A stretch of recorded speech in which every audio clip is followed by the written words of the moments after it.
Belum genap 40 hari mendiang Vanessa Angel dan Febri Andriansyah pergi untuk selama-lamanya meninggalkan dunia yang fana ini sejak tewas akibat insiden kecelakaan maut di ruas tol Jombang, Surabaya, Jawa Timur 6 November 2021 lalu.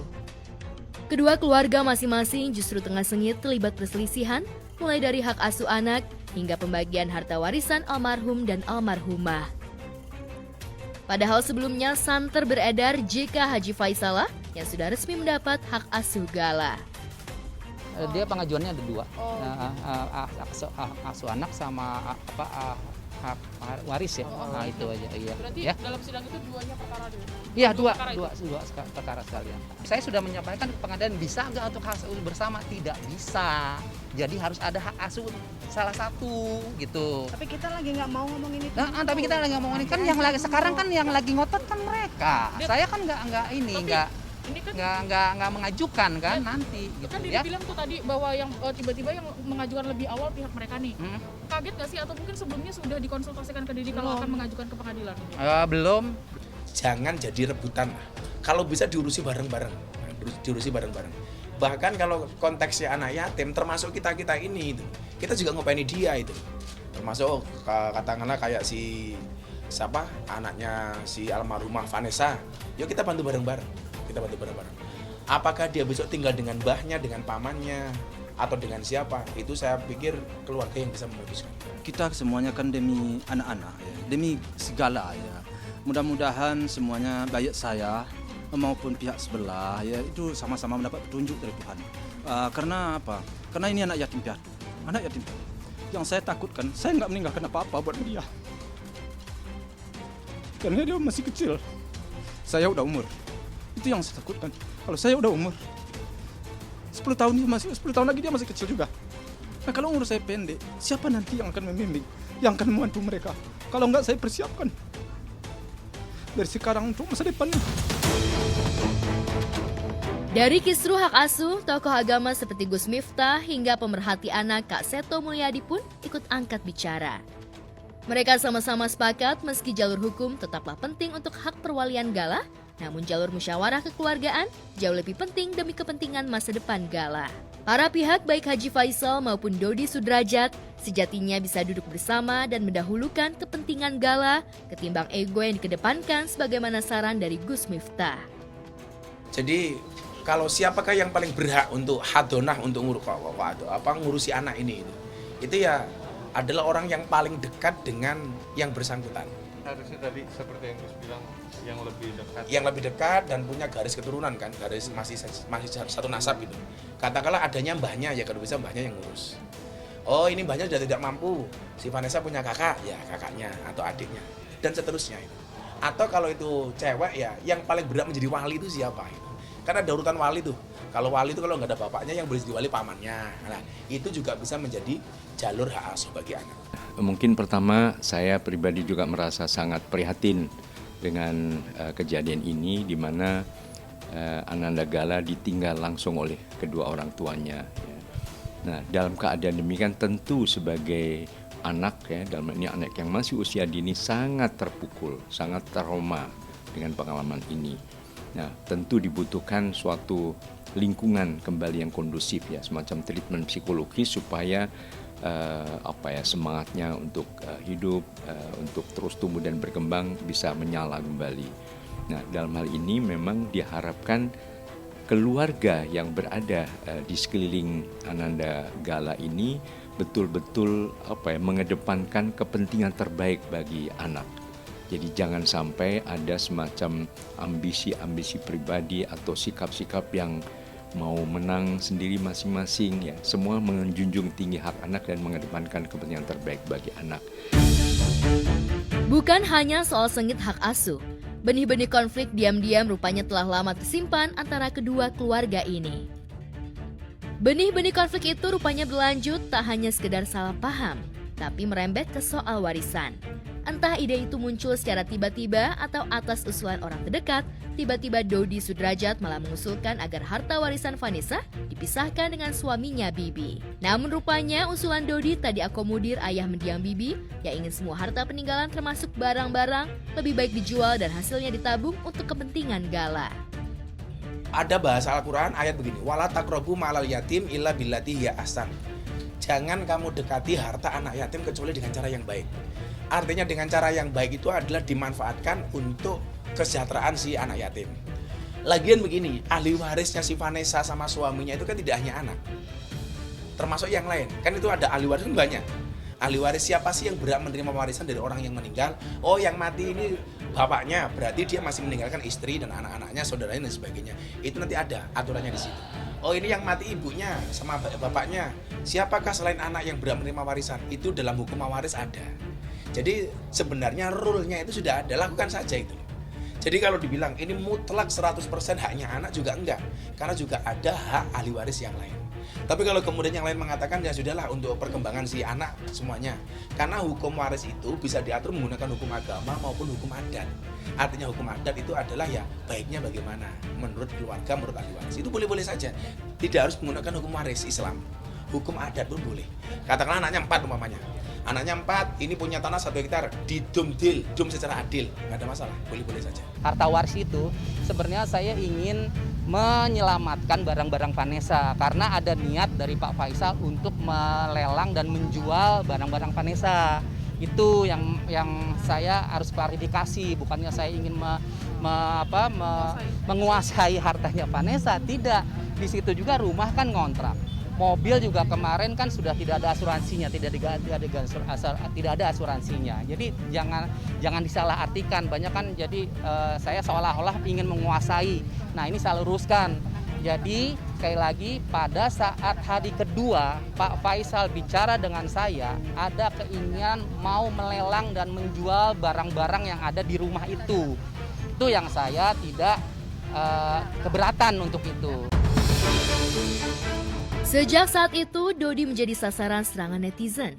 Ayah mendiang Vanessa yang di masa lalu sempat berseteru dengan putrinya ini dianggap tak sensitif, bahkan lebih mementingkan kepentingan dirinya ketimbang masa depan Gala.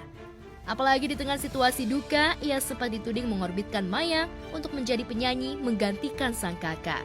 Ya memang kan dari kecil Vanessa sama Mayang itu Dedi kursusin gitar, ya memang les vokal sama gitar, mereka emang dua-duanya bisa main gitar gitu. Jadi kalau kemarin Vanessa main gitar, Mayang main gitar pakai gitarnya Vanessa, ya emang mereka bersama-sama suka main karena memang ini persembahannya Mayang terakhir untuk persembahan Mayang untuk kakaknya Echa menyanyikan lagu dari Seventeen, ya, judulnya Kemarin. Kesan aji mumpung hingga memanfaatkan situasi tak pelak jadi sasaran kritikan netizen untuk keluarga Dodi. Tak tahan dengan gunjingan netizen, Dodi bahkan hingga menutup kolom komentar di akun Instagram miliknya. Yang terbaru, mendadak istri Dodi, yakni Puput, malah memposting video kebersamaan mereka yang seolah berusaha acuh dengan semua gunjingan netizen. Nan, udah nggak usah posting, tadi kira dari dulu kemana aja lo? Kita piknik, kita habis piknik, aduh. Ini dikit lagi mau ngantri gado-gado. Habis makan gado-gado, dari kemarin tuh makan gado-gado dulu. Oh gitu. Soalnya sekarang aja baru posting, dari kemarin tuh kemana aja? Iya ngantri. Nanti banyak yang bilang gitu loh. Nggak apa-apa. Yang penting kita makan gado-gado kenyang ya, Cin. Dedinya selalu suka sekali sama gado-gado, tapi dari kemarin nggak kesampean. Ada parenya yang pahit. Iya, pakai pare pahit tadi. Pokoknya kita hidupnya kayak gado-gado nih, Cin. Coba ini anak si Mayang Kuryang nggak tahu. Ini bisa bener-bener ini orang nih ya paling pinter bikin happy orang yang lagi sedih. Aduh, ya harus dong, life must go on. Kita happy, bukannya happy karena Echa meninggal. Dalam video berdurasi pendek itu, seolah mereka berusaha tegar di tengah derasnya sindiran netizen dan tetap berusaha bahagia. Namun dari video itu, mereka malah makin menuai cibiran dari netizen, bahkan dianggap oleh sahabat mendiang Vanessa, Marisha Icha, sebagai langkah tak sensitif di tengah situasi duka. Melalui postingannya, meski tak menyebut nama, Marisha Icha menyindir video yang diposting ibu sambung mendiang Vanessa. Berbanding dengan kubu Dodi, kubu ayah mendiang Bibi malah menuai simpati publik, apalagi saat preskon 2 hari lalu, ia terisak menangis soal warisan tak seberapa yang ditinggalkan anak dan menantunya untuk Gala. Segala ini kan anak yatim piatu. Siapa mengurusnya? Syukur-syukur kalau umur saya panjang, saya bisa mendidik dia ya. Kalau umur saya pendek, tentu saya nggak bisa mendidik dia. Itu yang saya takutkan. Jadi saya maunya sekarang ini ada tabungan atau deposito atas nama Segala. Itu mau saya. Jadi semua yang ada sekarang dijadikan uang, kemudian didepositokan ataupun ditabungkan. Nah, kalau umur saya pendek, dia masih ada. Kalau umur saya panjang, alhamdulillah mungkin saya masih bisa nanti. Kalau hidup saya baik, saya bisa bantunya. Nah, kalau umur saya pendek, itu yang saya cemaskan. Sebelum keluarga Dodi jadi sasaran tuduhan ingin menguasai hak warisan hingga memanfaatkan momen, keluarga mendiang Bibi bahkan lebih awal sempat jadi sasaran gunjingan netizen. Kala itu ketika Fuji Getol memposting kegiatan gala yang disinyalir hendak menaikkan followersnya.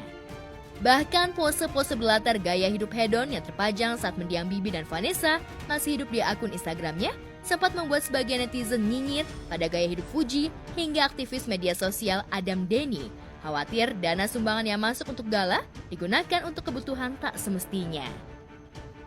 Namun sekuat tenaga kala itu, Haji Faisal menepis segala tudingan netizen yang menudingnya ingin menguasai harta warisan hingga dana sumbangan yang masuk untuk gala. Baru berapa dua minggu pihak sana kan yang mengajukan permohonan hak waris dan hak asuh anak. Kalau saya kan tidak gitu. Jadi jangan di kadang-kadang dipleset-plesetin nih. Jadi seolah-olah saya, padahal saya kan saya enggak mengajukan apa-apa di Pengadilan Jakarta Pusat. Yang mengajukan kan pihak sana. Ya miris juga saya sih, miris. Cuman saya maunya persoalan-persoalan ini bisalah kami selesaikan dengan secara baik-baik, dengan kekeluargaan, dengan musyawarah ya. Kita semuanya kan demi anak-anak ya, demi Segala ya. Mudah-mudahan semuanya baik saya maupun pihak sebelah ya itu sama-sama mendapat petunjuk dari Tuhan. Lepas dari segala spekulasi dan perdebatan, bagaimanapun jika keluarga yang sudah susah payah disatukan pasangan mendiang Vanessa Angel dan Bibi ini kini kembali pecah karena masing-masing bertahan dengan ego. Jelas kondisi ini tak pernah diinginkan baik oleh mendiang Vanessa maupun Bibi.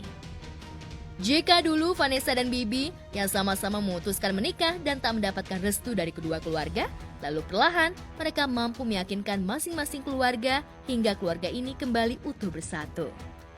Lantas, mengapa ketika mereka kini pergi ke pangkuan ilahi, keluarga mereka tidak bisa bersatu agar semua langkah tertuju demi gala? Bukankah semua dilakukan demi menghargai dan menghormati perjuangan mendiang Vanessa dan Bibi? Jadi nggak ada ingin satu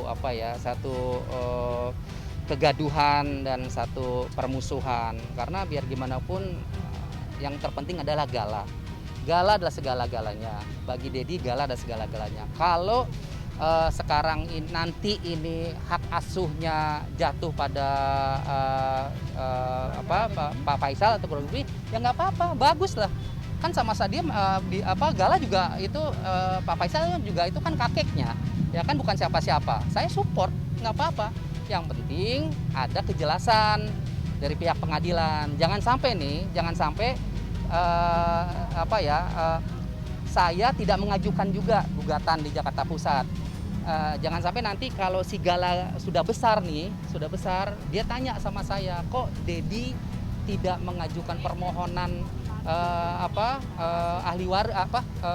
hak asuh ke Gala. Dedi nggak sayang ya sama Gala.